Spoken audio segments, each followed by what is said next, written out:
Hi guys, അപ്പോ ഇന്നത്തെ പുതിയ വീഡിയോയിലേക്ക് സ്വാഗതം. സോ ഇന്ന് നമ്മളിവിടെ ഡിസ്കസ് ചെയ്യാൻ പോകുന്നത് ബാഡ് ഇഫക്ട്സ് ഓഫ് സോഫ്റ്റ് ഡ്രിങ്ക്സിനെ പറ്റിയിട്ടാണ്. സോ നമുക്ക് ഒരുപാട് സോഫ്റ്റ് ഡ്രിങ്ക്സ് അറിയാം അല്ലെ? പെപ്സി, കൊക്കക്കോള, മെറണ്ട, ഫ്രൂട്ടി, മാ, അങ്ങനെ ഒട്ടേറെ സോഫ്റ്റ് ഡ്രിങ്ക്സ് നമുക്കിപ്പോ മാർക്കറ്റ്സിലൊക്കെ അവൈലബിൾ ആണ്. സോഫ്റ്റ് ഡ്രിങ്ക്സിന്റെ ഒക്കെ പ്രത്യേകത എന്ന് പറഞ്ഞു കഴിഞ്ഞാൽ ഇതൊക്കെ വളരെ റേറ്റ് കുറവാണ്. കാരണം എന്തെന്ന് പറഞ്ഞു കഴിഞ്ഞാൽ ആൾക്കാരിലെ കൂടുതൽ ആകർഷിക്കാൻ വേണ്ടിയിട്ട് തന്നെയാണ് ഇതൊക്കെ ഇച്ചിരി റേറ്റ് കുറവായിട്ടൊക്കെ കൊടുക്കുന്നത്. മീൻ വൈൽ ഇതിന്റെ കണ്ടന്റ് നോക്കുവാണെങ്കിൽ ഇതില് ഷുഗർ കണ്ടന്റ് വളരെയധികം കൂടുതലാണ്. അപ്പോ അറിഞ്ഞിരിക്കേണ്ട ഒരു കാര്യം എന്ന് പറഞ്ഞു കഴിഞ്ഞാൽ ഒരു ദിവസം ഒരു മനുഷ്യന്റെ ബോഡിയിൽ ആവശ്യമുള്ള ഷുഗർ കണ്ടന്റ് എന്ന് പറഞ്ഞു കഴിഞ്ഞാൽ 30 ഗ്രാമിനും താഴെ ആയിരിക്കണം. ഇല്ലെങ്കിൽ അവർക്ക് ഹാർട്ട് ഫെയിലിയർ, ലിവർ കണ്ടീഷൻസ് പോലത്തെ ഒരുപാട് ലിവർ അഫക്ഷൻസ് ആയിട്ടുള്ള അസുഖങ്ങൾ വരാനുള്ള ചാൻസസ് വളരെയധികം കൂടുതലാണ്. സോഫ്റ്റ് ഡ്രിങ്ക്സിനകത്ത് 0 കലോറി സോഫ്റ്റ് ഡ്രിങ്ക്സുകൾ അവൈലബിൾ ആണ്. അത് കുടിക്കാവോ എന്ന് ചോദിച്ചാൽ അതും കുടിക്കാൻ പാടില്ല. ഈവൻ അതിനകത്ത് കളർ ഏജൻസ് ഉണ്ട്. ആർട്ടിഫിഷ്യൽ കളർ ഏജൻസിനകത്ത് സോഡിയം ബെൻസോയിക് ആസിഡ് അടങ്ങിയിട്ടുള്ള ഒരുപാട് കെമിക്കൽസ് ഉള്ളത് കൊണ്ട് തന്നെ അതും നമ്മുടെ ബോഡിയിൽ വളരെയധികം ഹാർംഫുൾ ആണ്. സോ അതും നമ്മൾ കൺസ്യൂം ചെയ്യാൻ പാടുള്ളതല്ല. അത് ഇൻക്ലൂഡ് ചെയ്താൽ ഈവൻ ഓസ്റ്റിയോപോറോസിസ്, അതായത് ബോൺ ഡീജനറേഷൻ സംഭവിച്ച് പൊടിഞ്ഞു പോകാനുള്ള ചാൻസസ് കൂടുതലാണ്. അതുപോലെ തന്നെ പെപ്റ്റിക് അൾസർ, വയറിനകത്ത് അൾസേഴ്സ് ഫോം ചെയ്യാൻ തുടങ്ങും. അതുപോലെ തന്നെ നമ്മളുടെ ദഹന സംബന്ധമായിട്ടുള്ള പ്രശ്നങ്ങൾ, റീഗർജിറ്റേഷൻ, അതായത് ഭയങ്കര രീതിയിലുള്ള ഗ്യാസ് ട്രബിൾസ്, ഹാർട്ട് ബേൺ, ഇങ്ങനെയൊക്കെ ഉള്ള പ്രശ്നങ്ങൾ ഉണ്ടാവാം.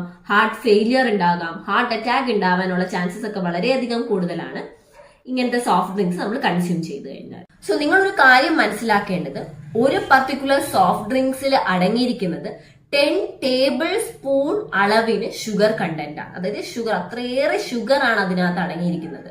സോ ഈവൻ ഇത്രയും ടേസ്റ്റും കളർഫുള്ളും ഒക്കെ ആണെങ്കിലും ഷുഗർ കണ്ടന്റ് ആണ് അതിനകത്ത് കൂടുതൽ. അതുകൊണ്ട് തന്നെയാണ് ഒരു തവണ കുടിക്കുമ്പോഴും നമുക്കത് വീണ്ടും വീണ്ടും കൺസ്യൂം ചെയ്യാനുള്ളൊരു ടെൻഡൻസി തോന്നി നമ്മളത് ഒരുപാട് രീതിയിൽ നമ്മളുടെ ഡെയിലി റൊട്ടീനിൽ അത് കൺസ്യൂം ചെയ്യുന്നത്. ഈവൻ സോഫ്റ്റ് ഡ്രിങ്ക്സ് മാത്രമായിട്ടും അല്ല ആരും കൺസ്യൂം ചെയ്യുന്നത്. ഫുഡൊന്നും കഴിക്കാതെ മോർണിംഗിന് ഫുൾ ഫുഡ് സ്കിപ്പ് ചെയ്തതിന് ശേഷം ഒരു ഇടയ്ക്കത്തെ ഒരു ബ്രേക്ക് ടൈമില് പബ്സും കൊക്കക്കോള, പെപ്സി ഇങ്ങനത്തെ സാധനങ്ങളുമായിട്ട് മിക്സ് ആകുമ്പോൾ even it is very much chemical. ഭയങ്കര രീതിയിലൊരു കെമിക്കലാണിത്. ഇത് ശരിക്കും പറഞ്ഞാൽ സ്കൂളുകളിൽ, തൊട്ടടുത്തുള്ള കടകളിലും അതുപോലെ കോളേജസിൽ, തൊട്ടടുത്ത കടകളിലൊക്കെ ഇത് അവൈലബിൾ ആണ്. കുട്ടികൾ ഒരുപാട് ഇത് കൺസ്യൂം ചെയ്യുന്നുണ്ട്. സോ നിങ്ങളിത് മനസ്സിലാക്കേണ്ടത്, ഷുഗർ കണ്ടന്റ് ഇതിൽ കൂടുതലാണ്, ആർട്ടിഫിഷ്യൽ കളർ ഏജൻസ് കൂടുതലാണ്, കെമിക്കൽസ് കൂടുതലാണ്. സോ നിങ്ങളുടെ ഹെൽത്ത് നിങ്ങളായിട്ട് തന്നെ ഇല്ലാതാക്കിക്കൊണ്ടിരിക്കുകയാണ്. സോ ഇന്നത്തെ ഒരു മെസ്സേജ് എന്ന് പറഞ്ഞു കഴിഞ്ഞാൽ, ഇങ്ങനത്തെ സോഫ്റ്റ് ഡ്രിങ്ക്സും അതുപോലെ തന്നെ മറ്റ് ആർട്ടിഫിഷ്യൽ കളർ ഏജൻസ് അടങ്ങിയിരിക്കുന്ന സോഫ്റ്റ് ഡ്രിങ്ക്സ് നിങ്ങളുടെ ഡയറ്റിലോ ഫുഡിലോ ഇൻക്ലൂഡ് ചെയ്യാതിരിക്കുക. സോ കംപ്ലീറ്റ് ആയിട്ട് അതല്ല അവോയ്ഡ് ചെയ്യുക. പെട്ടെന്ന് ഒരു സുപ്രഭാതത്തിൽ നമുക്കത് മാറ്റാൻ പറഞ്ഞാൽ പറ്റത്തില്ല. പതിയെ പതിയെ ഒന്ന് മാറ്റി നോക്കുക. സോ ഹെൽത്തി ആയിട്ട് നിങ്ങൾ ഇരിക്കുക. നിങ്ങൾ തന്നെയാണ് നിങ്ങളുടെ ഹെൽത്തിനെ ഇല്ലാണ്ടാക്കുന്നത് എന്ന് മനസ്സിലാക്കുക. സോ ഇന്നത്തെ വീഡിയോ എല്ലാവർക്കും ഇഷ്ടമായെന്ന് വിശ്വസിക്കുന്നു. ഇഷ്ടമായാൽ ലൈക്ക് ചെയ്യുക, ഷെയർ ചെയ്യുക, കമന്റ് ചെയ്യുക, സബ്സ്ക്രൈബ് ചെയ്യുക.